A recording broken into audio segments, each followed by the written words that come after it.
All right, we are back for more. Fall 20, Test 3, Part 2, continued.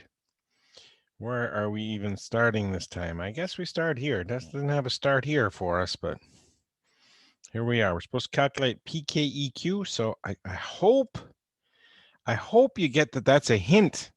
We're talking about an acid-base reaction. And, let's just pretend we're doing a Test 2 question again. Here we have a conjugate pair, and the one with the extra H is this, and that's an alkyne. Please know that this is called acetylene, also known as ethyne. And the pKa of a terminal alkyne, that's an alkyne at the end of a chain, is 25. So we've got that. And acids react with bases, so this thing over the arrow is a reactant. That's a base. And when it picks up a proton, it's going to become NH3. It's conjugate acid with a pKa of 40. I don't need to see those molecules. This is not the work I'm talking about. The work I'm talking about that gets you points right here, I'll put it in red. PKEQ equals acid on the left, 25, minus acid on the right, 40. This stuff never goes away. Just like stereo centers never go away. So pKa's never go away. They're going to be on every test. Okay, so we took an alkyne and took its H off. We made acetylide. So remember, you start with acetylene. And we can make acetylide. That's a very big topic for our test. Because once we have acetylide, we can put carbon groups on it. In fact, that's exactly what happened here. The acetylide here is attached to a 1, 2, 3, a propyl group. So the group you need to add is a propyl group. And we'll put it in, I don't know, we'll put it in purple for propyl. And the propyl group, if you just draw propane, you get no points. Propane has to have a halogen on it. Br, Cl, or I. There it is. So there's reagents P.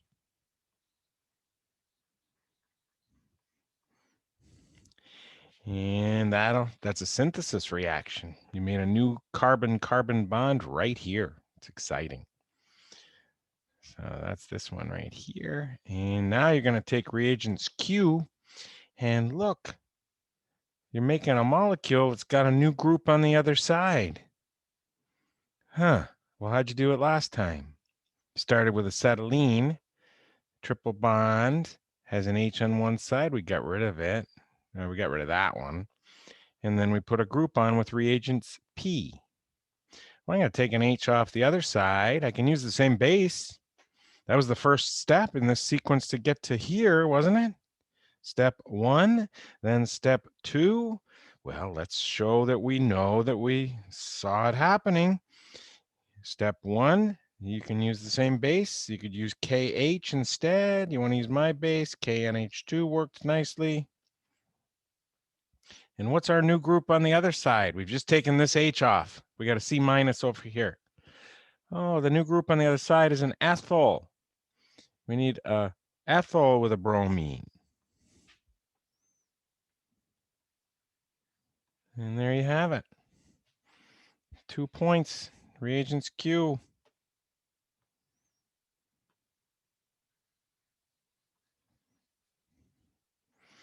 And how do you make an E-alkene? Notice this is 7 carbons long. 1, 2, 3, 4, 5, 6, 7.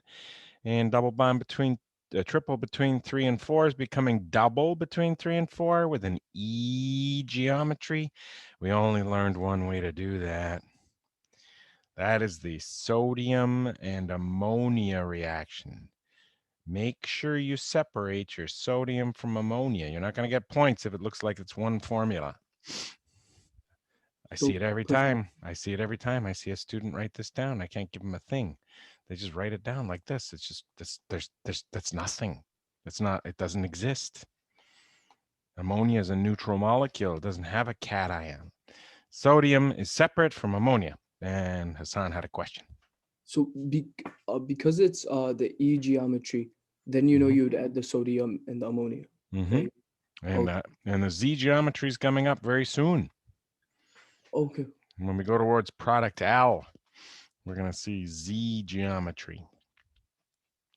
Okay, and now we're going to do the oxymercuration with in the alkyne reaction. We use mercury 2 sulfate, not acetate, and we use water.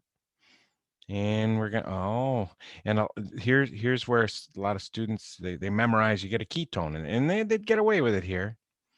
But I'd like to point out, if I switch these two chemicals to HB-Sia2 followed by hydrogen peroxide and sodium hydroxide, I'd get the same results.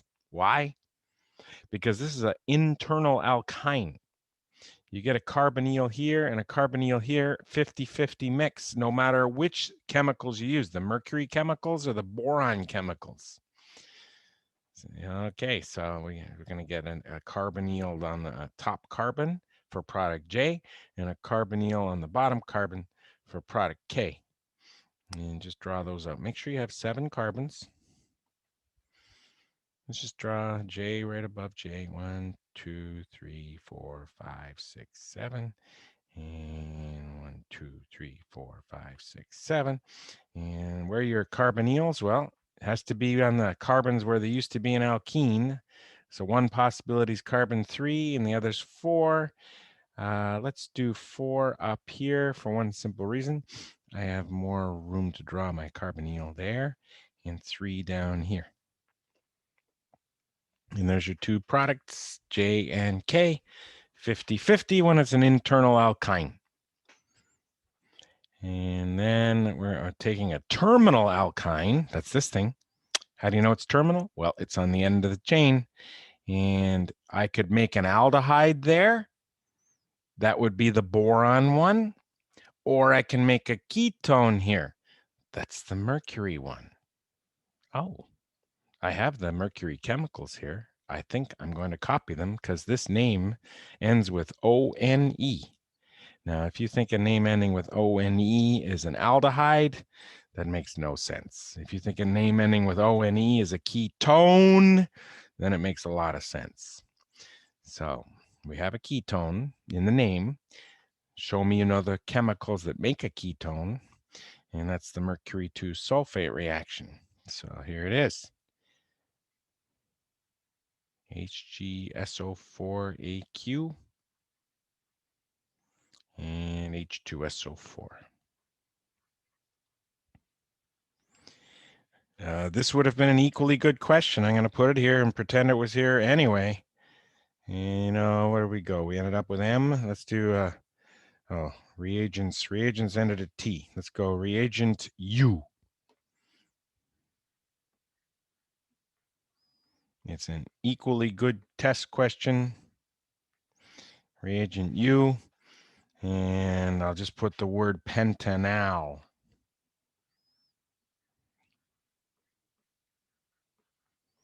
Now that's not a ketone. That's an aldehyde. Aldehydes end with al. It's a good thing to learn ahead of time. And the chemicals that get you there with the carbonyl on the end, that's the hydroboration one. So reagents U, it's a 2-step process. Please don't use BH3. You're only going to get partial credit because you get partial yield. You get a nice yield with HB-Sia2. And you always follow the hydroboration with oxidation. And the oxidizing chemical is always hydrogen peroxide. And they need a base in there. It's always hydroxide. You could use NaOH, KOH, LiOH, any, or just write OH minus. I don't mind. Okay, so reagent U would have been a nice question too. Here we're going to use BD3. That's the equivalent of BH3. And this is not a hydroboration oxidation. This is a hydroboration and protonolysis, because this is a derivative of acetic acid with a T instead of an H. So that is another way to make a syn alkene, a syn addition, sorry, towards a cis alkene. Show me you know that. Draw me product L, which has C double C, the original H here, the original propyl group down here, and show me the new stuff.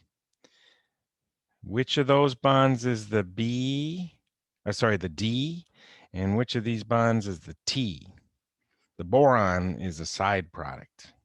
If you're curious, you get 2 of the deuteriums still on the boron, and you get OAC. You don't get points for that side product. It all stems from the original molecule that gets attacked by the alkene, BD3. The more electronegative D with an electronegativity of 2.1 goes on the more substituted carbon. The less electronegative B with an electronegativity of 2.0, which is less than 2.1, goes on the less substituted carbon and gets replaced by a tritium during the protonolysis. There's a T there. So you get syn addition because of the BD3 syn addition. And you get, in this example, tritium there and deuterium there. And if we just use BH3 and acetic acid, it'd just be a 1-point answer. You'd have H's here and here. And you wouldn't be able to tell syn or anti for the new groups.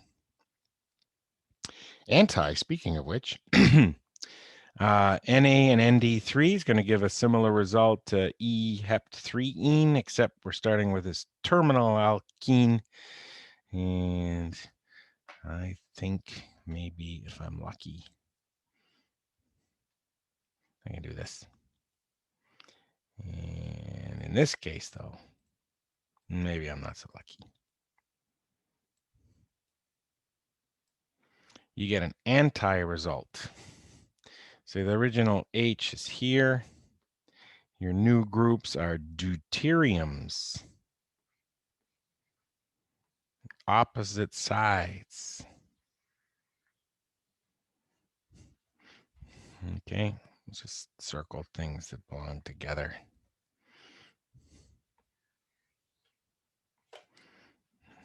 Okay. Reagents T was reagent U. I already had that question there. I told you it was a good question.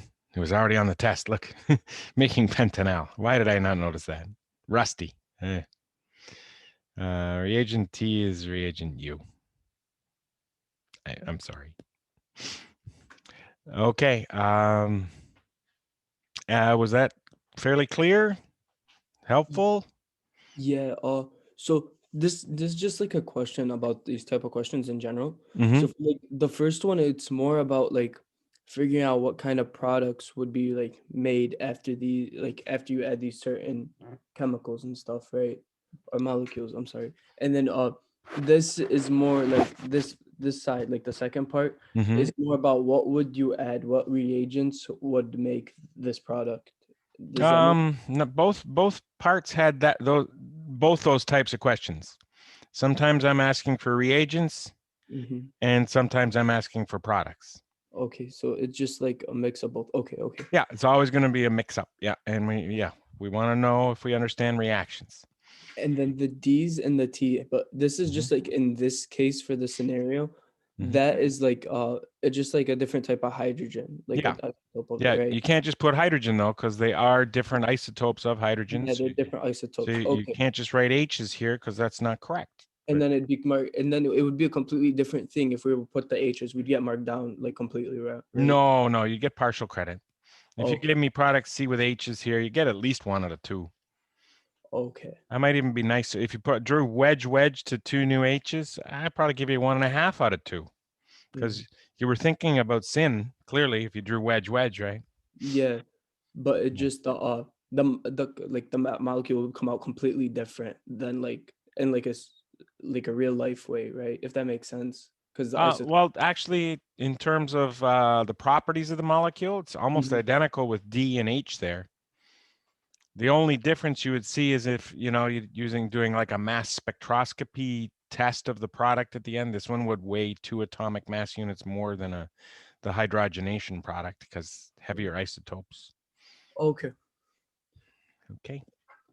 and then for the next one, like Mm-hmm. I already know what question I want to ask you. Mm-hmm. It's about like part 4, towards the end. Yes, part 4 towards the end. Yeah, let's get down there and we'll have it ready. The retro? The retro synthetic, yeah. I think we did this retro though last week, didn't we? Did we? I'm pretty sure. Maybe. Yeah, I was doing the Q&A. Okay, then can we do like a something like part 1 for part 4 from part 4, like the first one? Oh, you Is wanted it to do? no, like go back up. It's like very beginning of part 4. Oh, question Like one. yeah, where we have to label everything. Yeah, Uh yeah, we didn't do this one. I don't think we did this one on Monday, so we could do this one. but can we Or do last like week.